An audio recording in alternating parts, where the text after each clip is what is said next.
2024 సార్వత్రిక ఎన్నికల్లో సీటు ఖరారు కావడంలో కాస్త జాప్యం అయినప్పటికీ కూడాను ప్రచారంలో ముమ్మరంగా ముందడుగులో ఉన్నారన్న దానికి ఎటువంటి అతిశయోక్తి లేదు. అదేవిధంగా రేపు జరగబోయే నామినేషన్ కార్యక్రమ ప్రక్రియలో కూడా మొట్టమొదటిసారిగా పలాస నియోజకవర్గానికి నామినేషన్ అయిపోతున్న శిరీష మేడం గారు మనతో పాటు ఉన్నారు.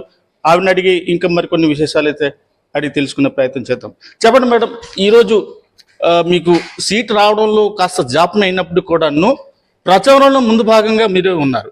అదేవిధంగా రేపు జరగబోయే నామినేషన్ ప్రక్రియలో కూడా మీరే మొట్టమొదటిసారిగా ఈ నియోజకవర్గానికి అయిపోతున్నారు. ఎలా అనిపిస్తుంది మీకు? నామినేషన్ ప్రక్రియ మొదటిసారి కాదండి, గతంలో కూడా వేశాను. అయితే మీరు అన్నట్టు ముహూర్తాలు అలాంటి కొన్ని సెంటిమెంట్స్ ఉంటాయి కాబట్టి రేపు ఏకాదశి మంచి రోజు అని చెప్పి రేపు నామినేషన్ వేస్తున్నాం. ఇక మూడో లిస్ట్లోని జాప్యం అన్నది నేనైతే దాన్ని పెద్ద సీరియస్గా తీసుకోలేదు. టికెట్ వస్తుంది, టికెట్ నాదే అని ఒక నమ్మకంతో తెలుగుదేశం పార్టీ చంద్రబాబు నాయుడు గారు ఎప్పుడు గౌతు కుటుంబానికి అదే గౌరవం ఇస్తారనే ఒక ధైర్యంతోనే ఈరోజు నిన్న కాదు, గత 5 సంవత్సరాల నుంచి ప్రచారంలోనే ఉన్నాం. ముఖ్యంగా గత 6 నెలల నుంచి కూడా ముమ్మరి ప్రచారంతో 3 మండలాల మున్సిపాలిటీలో నేను కానీ, నాతో ఉన్న తెలుగుదేశం పార్టీ పెద్దలు, కుటుంబ సభ్యులు కానీ, ఇప్పుడు కొత్తగా కలిసిన జనసేన, బీజేపీ సభ్యులు కానీ ముందుకు వెళ్తున్నాం. ప్రజలకి అర్థమైంది 5 సంవత్సరాలు ఒక్క ఛాన్స్ ఇచ్చిన తప్పు ఈరోజు వాళ్ళ భవిష్యత్తునే కాదు, వాళ్ళ పిల్లల భావితరాల భవిష్యత్తును కూడా రాష్ట్రానికే భవిష్యత్తు లేకుండా చేసిందని.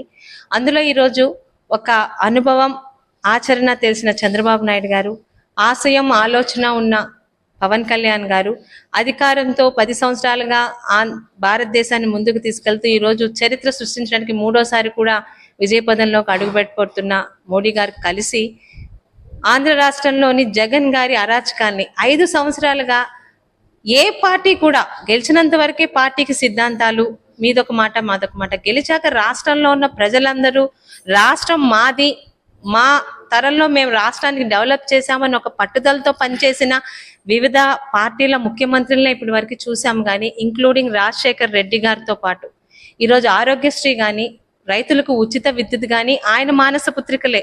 ఆ 2 పేర్లు చెప్తే ఎవరు రాజశేఖర్ రెడ్డి గారిని ఈరోజు మర్చిపోలేరు.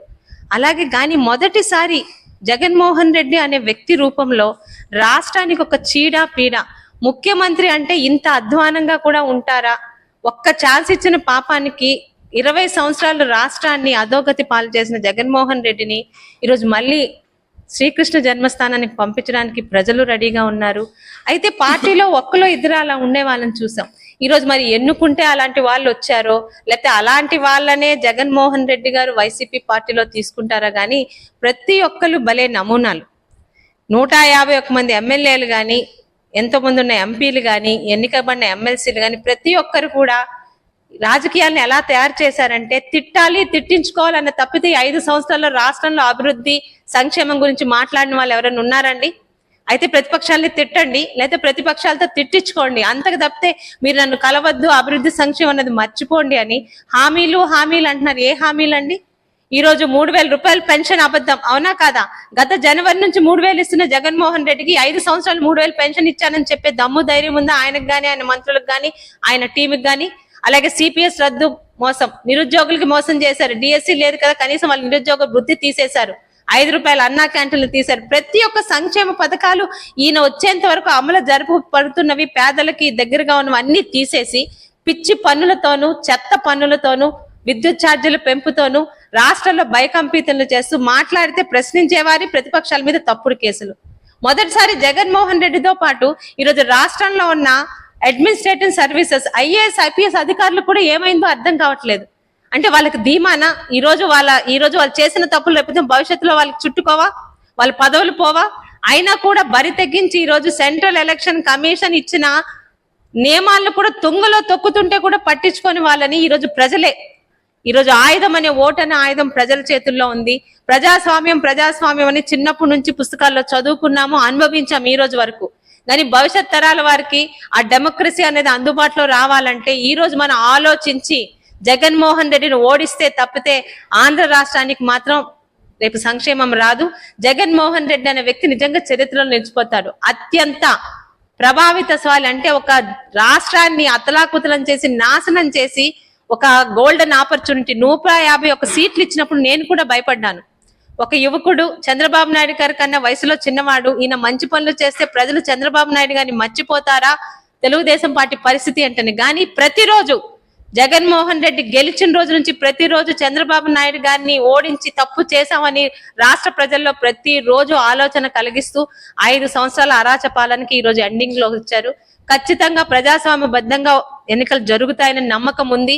ప్రజల సహకారంతో ఓట్లు వేసి జగన్మోహన్ రెడ్డిని ఇంటికి పంపించి మళ్ళీ రాష్ట్రాన్ని ఈ 5 సంవత్సరాల్లో ఏం కోల్పోయామో అది తెలుగుదేశం, జనసేన, బీజేపీ సంయుక్త ఎన్డీఏ పార్టీ ద్వారా రాష్ట్రాన్ని మళ్ళీ గాడిలో పెడతారని నమ్మకం ఉందండి.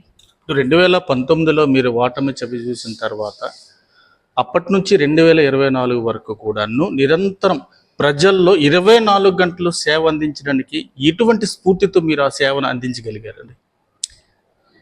అప్పల్ రాజు గారు మంచి పాలన అందించుంటే ప్రజలకి గౌతు కుటుంబం అవసరం కానీ శిరీష అవసరం కానీ ఉండేది కాదు.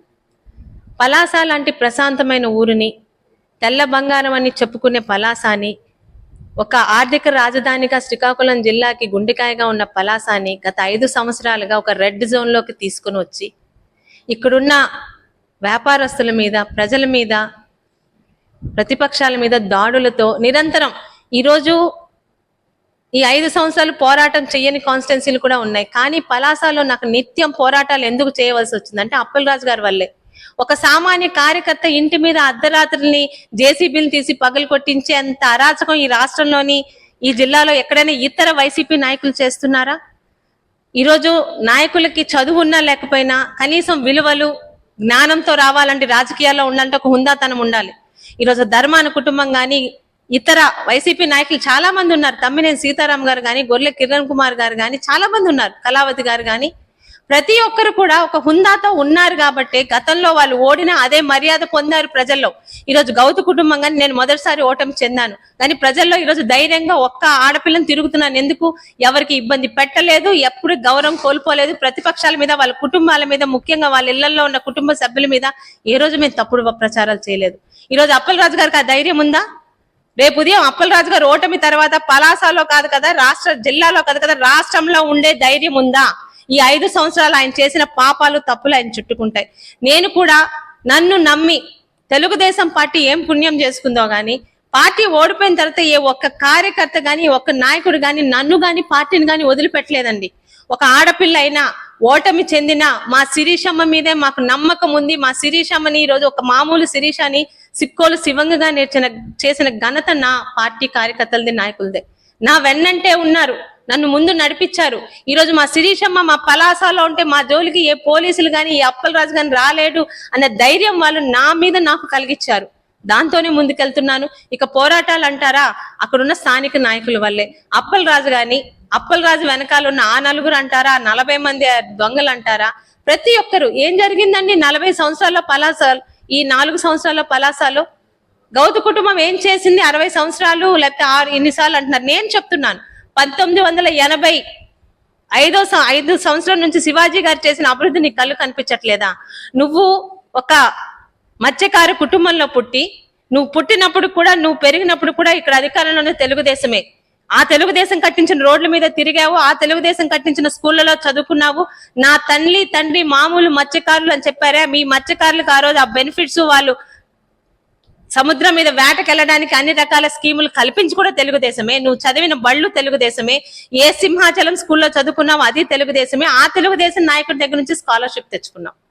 ఇప్పుడు చూసుకున్నట్లయితే రాష్ట్రంలో శ్రీకాకుళం జిల్లా ఒక ప్రత్యేకమైనటువంటి జిల్లా అయినప్పటికీ కూడా శ్రీకాకుళం తర్వాత పలాసకు వచ్చేసరికి ఒక ప్రత్యేకత సంతరించుకున్న దాంట్లో ఎటువంటి సందేహం లేదు. ఎందుకంటే ప్రత్యేకంగా చూసుకున్నట్లయితే 2019లో అడుగుపెట్టినటువంటి మీ యొక్క ప్రతిపక్ష నాయకుడు ఎవడైతే ఉన్నారో, మీ పుట్టుకతో చూసుకున్నట్లయితే రాజకీయ కుటుంబంలో మీరు పుట్టారు. ఆ ధైర్యాన్ని, ఆ స్ఫూర్తితో పాటు మీరు ప్రజల ముందుకు వెళ్ళగలుగుతున్నారా? రాజకీయంలో కుటుంబంలో పుట్టానన్న ధైర్యమే కాదండి, నా తండ్రి నా తాత ఏ రోజు ప్రజా వ్యతిరేక కార్యక్రమాలు చేయలేదు, అవినీతి కార్యక్రమాలు చేయలేదు, స్కాముల్లో లేరు, ప్రజా రంజకంగానే పాలించారు. తన పార్టీ వారు కానీ ఎవరు కానీ సహాయంకి వస్తే నీ ఏ పార్టీని అడగకుండా వాళ్ళకి చేతనైతే సహాయం చేశారు. ఎవ్వరికి ఇబ్బంది పెట్టలేదు. నిజాయితీకి ఉన్నామన్న ధైర్యమే ఈరోజు ముందుకు నడిపిస్తుంది. అదే విధంగా రాష్ట్రానికి ఏం చేశారు అని అంటే, తెలుగుదేశం పార్టీ వ్యక్తిగా ఈ రోజు రాష్ట్రానికి చంద్రబాబు నాయుడు గారు చేసిన కొన్ని వందల సంక్షేమ పథకాలు చెప్పగలను. అలాగే ఈరోజు ఆ ధైర్యం ఉందా వైసీపీ పార్టీ నాయకులకి?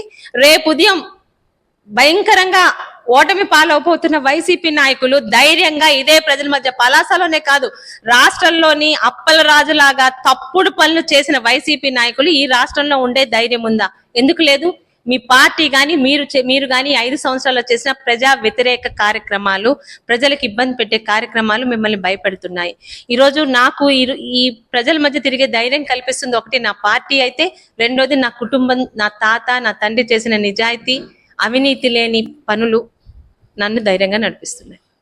చివరిసారిగా చూసుకున్నట్లయితే ఈ నియోజకవర్గంలో మీ ప్రచార హోరైతే చూస్తున్నట్లయితే అడుగున బ్రహ్మరథం పెట్టే పరిస్థితి అయితే కనిపిస్తూ ఉంది. రేపొద్దున జరిగే ఎన్నికల్లో మీకు ప్రజలు ఏ విధమైనటువంటి స్పందించి ఎంత మెజారిటీ ఇవ్వగలుగుతారని చెప్పి మీరు ఆశిస్తున్నారు? మెజారిటీ మీద లెక్కలు చెప్పనండి. ఎందుకంటే ఈరోజు పలాసలో కానీ రాష్ట్రంలో కానీ తెలుగుదేశంకి వచ్చే మెజారిటీ వైసీపీ పాలన మీద, వైసీపీ నాయకుల మీద ప్రజలకున్న ద్వేషాన్ని తెలియజేస్తుంది. 5 సంవత్సరాలుగా ఒక తప్పు క్షమిస్తారు, 2 తప్పులు క్షమిస్తారు. 5 సంవత్సరాలుగా తప్పులు చేస్తూ నోరెత్తితే ఆఖరికి ఉద్యోగస్తులను కూడా వాళ్ళ స్వేచ్ఛని కోల్పోయేలాగా వాళ్ళని ఎక్కడికక్కడ బందీలుగా చేసి వాళ్ళ నిరసనను కూడా తెలియజేయని విధంగా చేస్తున్నారు. పలాసలో కూడా రాష్ట్రంలో కూడా ఈరోజు స్పష్టంగా అధికార పార్టీ మీద ద్వేషం కనిపిస్తుంది. ఎప్పుడు ఎన్నికలు వచ్చినా ఉద్యోగస్తులతో పాటు పోస్టల్ ఓటింగ్లో కూడా, పోస్టల్ బ్యాలెట్లో కూడా ప్రస్తుత ప్రభుత్వానికి వ్యతిరేకంగా ఓటు వేయడానికి ప్రజలు సిద్ధంగా ఉన్నారు. శిరీష పాలనకి మేము ఎంత ఎదురు చూస్తున్నామన్న ఆసక్తి రేపుదే నా మెజారిటీ రూపంలో బయటపడుతుందండి. అది పరిస్థితి. ఇక్కడ చూసుకున్నట్లయితే శ్రీకాకుళం జిల్లా పలాసలో ప్రత్యేకత సంతరించుకున్నప్పుడు కూడాను రేపొద్దున జరిగే ఈ 24 ఎన్నికల సార్వత్రిక ఎన్నికల్లో అత్యధిక మెజారిటీతో పాటు ఇక్కడ ఉన్న జనకులకైతేనేమి ప్రజలకైతేనేమి పూర్తి స్థాయిలో భరోసా నింపుతూ అదే స్ఫూర్తితో 5 సంవత్సరాలతో పాటు నిరంతరం కృషి చేస్తూ ప్రజలకు సేవ చేస్తూనే ఉన్నాను, అదే నా స్ఫూర్తిని నాకు రిజల్ట్గా ఇస్తారని చెప్పేసి ధీమా వ్యక్త పరిస్థితి అయితే కనబడుతూ ఉంది. వీడియో జర్నలిస్ట్ జగన్తో సూరవ్, SRTV.